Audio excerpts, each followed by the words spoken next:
Hello दोस्तों, कैसे हो आप लोग ठीक होंगे और मैं भी ठीक हूँ। तो आज का ब्लॉग ऐसा है कि आज अब मैं आप लोगों को अपना डेली रूटीन बताने वाली हूँ। तो सबसे पहले शुरुआत हो जाती है मेरी मॉर्निंग में उठने से। और मॉर्निंग में उठते ही मैं हस्बैंड के लिए नाश्ता वास्ता बना के, और हस्बैंड तो चले जाते हैं 6 बजे ऑफिस। उसके बाद मैं थोड़ा सा लेट जाती हूँ और फिर होता है मेरा काम शुरू। जब मैं अपनी बड़ी वाली बेटी को स्कूल भेज देती हूँ तो उसके बाद से मैं ब्लॉग बनाना शुरू करती हूँ, क्योंकि उस टाइम पे मेरे को बिल्कुल भी टाइम नहीं मिलता है ब्लॉग बनाने का। उस टाइम पे मेरे पास बहुत सारे काम होते हैं। तो सबसे पहले आ जाती हूँ मैं अपने वाले रूम पे सफाई करने के लिए। तो ये मैं बेड साफ़ कर रही थी सबसे पहले। उसके बाद मुझे थोड़ा सा, कल मेरी ना थोड़ी सी तबीयत ठीक नहीं थी। तो मैंने सोचा सफाई बाद में पहले मैंने अंदर वाले कमरे की सफाई करी, फिर मैंने सोचा चलो अब और काम बाद में करूँगी, पहले थोड़ा सा फ्रूट्स खा लेती हूँ। तो यहाँ पे मैं वो काट रही थी मुस्क मेलन, खरबूजा। और फिर मैं खरबूजा लेके यहाँ पे आ गई थी बैठने के लिए। मैंने कहा पहले खाती हूँ, फिर उसके बाद दवाई खाऊंगी। फिर मेरी छोटी वाली बेटी, ये अभी स्कूल नहीं जाती है, तो ये भी आ गई थी मेरे साथ यहाँ पर बैठने के लिए। तो हम दोनों ने खरबूजा इंजॉय करा, खाया। फिर मैंने कहा चलो पहले खाया रहेगा तभी एनर्जी आएगी थोड़ी सी। तो यहाँ पे हम दोनों की बातें भी चल रही थी और हम खा भी रहे थे। तो मैं इसको दिखा रही थी, इसकी तरफ कैमरा घुमा के दिखा रही थी, तो इसको शर्म आ रही थी। तो हम दोनों साथ में बैठ बैठ के अपनी आपस में बात भी करते हैं। तो अभी तो हमारा सिर्फ ध्यान खाने में है, और वो मुझे देख के हंस रही थी क्योंकि उसके मुंह पे कैमरा लगा हुआ था। तो मेरी तरफ देख रही थी और हंस रही थी। फिर उसके बाद हो जाता है मेरा दूसरा काम शुरू। तो सबसे पहले आ जाती हूँ मैं किचन में। किचन की सबसे पहले तो मैं किचन साफ़ करती हूँ, क्योंकि अगर किचन साफ़ रहे तो फिर और काम तो होते रहेंगे। क्योंकि यहाँ पे फिर मेरे को दिन का खाना भी बनाने की भी तैयारी करनी थी। तो यहाँ पे वाटरमेलन के ये वो मस्क मेलन के ये जो छिलके थे, तो मैं इसमें पन्नी में भर रही थी। ये को मैंने कहा गाय के लिए रख देंगे इसको साइड में। तो अभी दोस्तों मेरी आवाज़ भी ठीक नहीं है, मेरा गला बहुत ज़्यादा ख़राब हो रहा है, मुझे फ़ीवर भी बहुत ज़्यादा है। तो इसलिए मेरे से ज़्यादा बोला भी नहीं जा रहा है। वीडियो शूट तो मैं पहले कर देती हूँ, रिकॉर्डिंग मैं बाद में करती हूँ। क्योंकि बाद में करने से ये रहता है कि आवाज़ भी साफ़ आती है, और फिर मैं अपने हिसाब से टाइम देख के फिर कर लेती हूँ। तो यहाँ पे मैं फिर फटाफट से किचन की सफाई कर रही थी। और घर में तो आप लोगों को पता ही है कि कितने सारे काम हो जाते हैं। तो इसलिए मैंने कहा चलो फटाफट से किचन साफ़ करके फिर और भी जगह का काम करना था। तो फिर ये आ जाती हूँ मैं रूम पे। और रूम पे सबसे पहले ये मैट मैट उठाने होते हैं, रोज़ रोज़ का यही रूटीन रहता है। मैट उठाओ, फिर झाड़ू पोछा करो, फिर उसके बाद उनको फिर वैसे ही बिछाओ।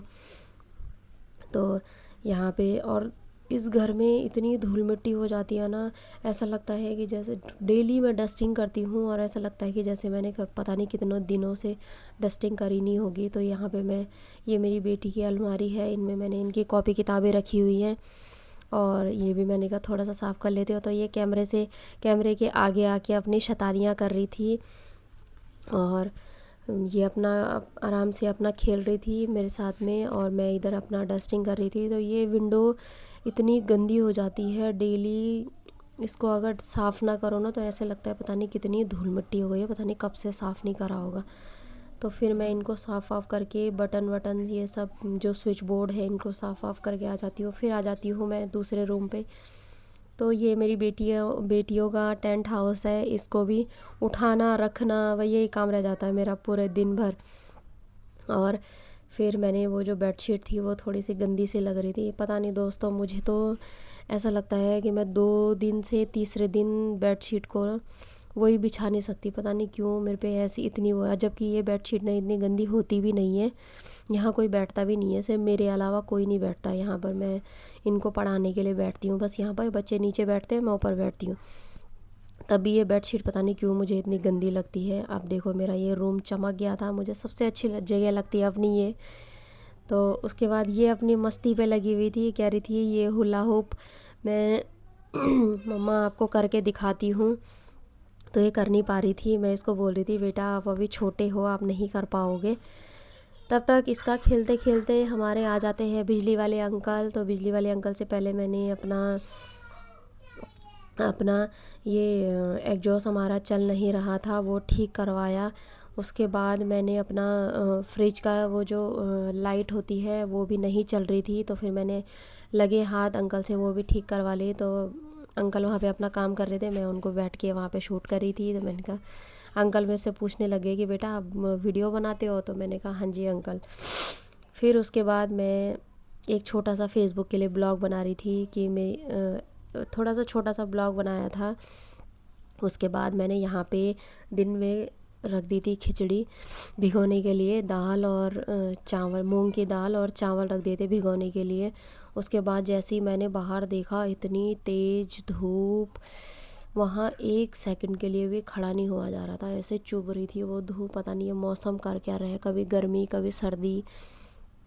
और कल मेरी इतनी तबीयत ख़राब हो गई थी कि ऐसा मन कर रहा था बस कि मैं धूप में बैठ जाऊं और वहाँ पे लेट जाऊं, लेकिन ये धूप इतनी चुभ रही थी, फिर मैं अंदर आ गई थी।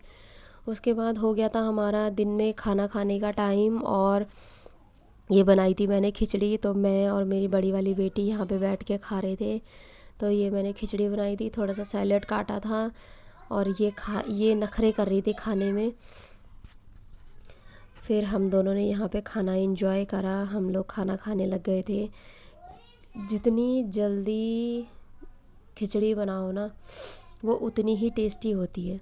तो मैंने क्या करा था, तेल डाला था, जीरा डाला था, और सीधे ये दाल चावल का वो था जो वो डाल दिया था। उसके ऊपर मसाले डाले, टमाटर डाला, और इसमें 5-6 सीटियाँ मरवा दी। तो इतनी अच्छी हो रही थी ना ये खिचड़ी, ऐसा लग रहा था कि थोड़ी सी और होती तो मज़ा आ जाता। पर ये अभी छोटी वाली बेटी के लिए भी रखा हुआ था थोड़ा सा, तो मैंने थोड़ा सा निकाला था। ये हम एक दूसरे को देख रहे थे क्योंकि मैंने सामने कैमरा लगाया हुआ था। तो ये मुझे देख रही थी कि आप कैमरे में शूट कर रहे हो। मैं इसको छेड़ रही थी कि अगर खाना नहीं खाएगी तो फिर मैं तुझे ऐसे ही दिखाऊंगी। तो तब जाके इसने थोड़ा सा खाना खाया, इसको खिचड़ी बिल्कुल पसंद नहीं है। तो थोड़ी देर बाद, फिर आधे 1 घंटे बाद ये भी उठ के आ गई थी। तो इसको तो पहले तो ये नखरे कर रही थी कि मैं नहीं खाऊंगी ये, फिर उसके बाद इसने थोड़ा खा लिया था, खा लेती है, परेशान नहीं करती है। फिर मैं दिन में सोने के बाद शाम के टाइम पे 6 बजे हमारा ये इंडक्शन वाले भैया भी आ गए थे देने के लिए। तो इंडक्शन लेने के बाद मैंने कहा चलो अब रात को मैं इसको ट्राई करूँगी। फिर हस्बैंड ने बोला सब्ज़ी बनाओ इसमें, तो मैंने कहा सब्ज़ी तो बनेगी नहीं इसमें। तो मैंने कहा अभी पहले रोटी ट्राई करती हूँ फिर सब्ज़ी